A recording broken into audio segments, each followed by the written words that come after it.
நாம இன்னைக்கு கில் அப்படின்ற ஹிந்தி படத்தோட ரிவ்யூ பார்க்க போறோம்.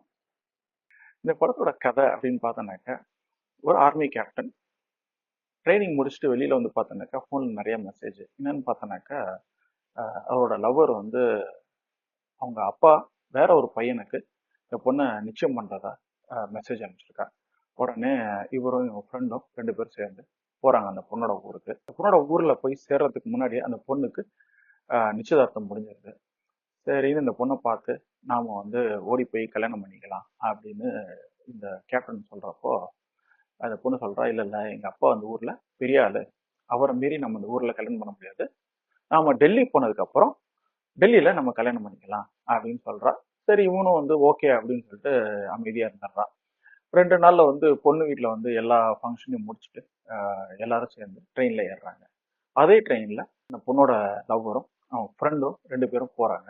ஆர்மி கேப்டன் அந்த பொண்ணை போய் பார்த்துட்டு, நம்ம டெல்லியில போனோடனே கல்யாணம் பண்ணிக்கலாமா அப்படின்னு கேட்கறான். அந்த பொண்ணு ஓகே அப்படின்னு சொல்றா. அப்போ நான் என்ன நினைச்சேனாக்கா, இந்த படத்துல டெல்லிக்கு போனதுக்கு அப்புறம் இவங்க அப்பா கூட சண்டை போடுற மாதிரி இருக்கும் அப்படின்னு நினைச்சிட்டு இருந்தேன். நினைச்சிட்டு இருக்கப்பயே திடீர்னு ட்ரெயின்ல ராபரி எல்லாம் பண்ற ஒரு கும்பல் ஏறும். இந்த கும்பலோட பிளான் என்னன்னாக்கா, ஏசி கம்பார்ட்மெண்ட்ல இருக்கிற எல்லாரோட வேல்யூபிள்ஸையும் எடுத்துட்டு இறங்குறது தான். அப்படி பிளானோட வராங்க. உள்ள பார்த்தோன்னாக்கா, இந்த பொண்ணோட அப்பாவை பார்க்குறாங்க. ஏய் இவர் பெரிய பணக்காராச்சே அப்படின்னு ஒருத்தன் சொல்றான். சரி அப்போ இவரை தூக்கிடுவோம். தூக்கிட்டு ஒரு ரேன்சமா ஒரு பெரிய அமௌண்ட் வாங்கி நம்ம எஸ்கேப் ஆகலாம் அப்படின்னு ஒரு பிளான் பண்றாங்க. இந்த பிளான் எக்ஸிக்யூட் பண்ண முடியுதா இவங்களால? இந்த பையன் இந்த பொண்ணை கல்யாணம் பண்றானா இல்லையா அப்படின்றதுதான் கதை. இந்த படத்தோட திரைக்கதை ரொம்ப சிம்பிளான திரைக்கதை. ஒரு எமோஷனல் டிராமா, ஒரு சேசிங் சீக்வன்ஸ், அப்புறம் ஒரு ஆக்ஷன் சீக்வன்ஸ். இந்த மாதிரி ரிப்பீட்டடா போய்கிட்டே இருக்கு. ரிப்பீட்டா போய் இந்த கதையை அழகா கடத்திட்டு போய் நம்மளுக்கு ஒரு பரபரப்பான ஆக்ஷன் த்ரில்லரை நம்மளுக்கு ப்ரெசென்ட் பண்ணுது. இந்த படத்தோட ஃபர்ஸ்ட் ஹாஃப் வரைக்கும் ஒரே ஆக்ஷனா இருக்கு.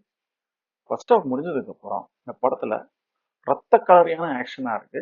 கிளைமேக்ஸ்ல ரத்த ஆறே ஓடுற ஆக்ஷனா மாறுது. இதுதான் இந்த படத்தோட டோன். இந்த படத்துல எனக்கு பிடிச்ச விஷயம் அப்படின்னு பார்த்தோன்னாக்கா, ஆக்ஷன் சீக்வன்ஸ் எல்லாமே ரொம்ப சூப்பரா இருந்துச்சு. அதே மாதிரி சவுண்ட் டிசைனும் சினிமாட்டோகிராஃபியும் இந்த ஆக்ஷன் சீக்வன்ஸ் எல்லாத்தையும் பயங்கர என்ஹான்ஸ் பண்ற மாதிரியே இருந்தது.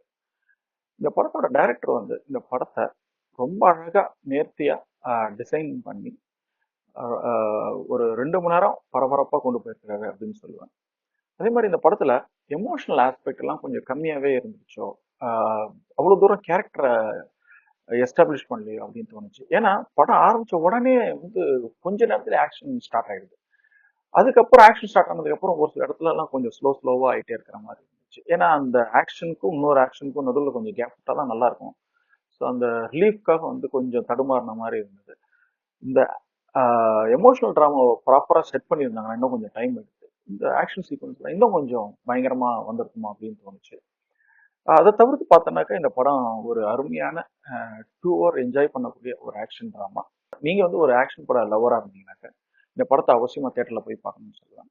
அப்படி இல்லைன்ற பட்சத்துல நீங்க இந்த படத்தை ஸ்கிப் பண்ணிடலாம். அடுத்த வாரம் இன்னொரு படத்தோட ரிவ்யூவோட பார்ப்போம். அது வரைக்கும்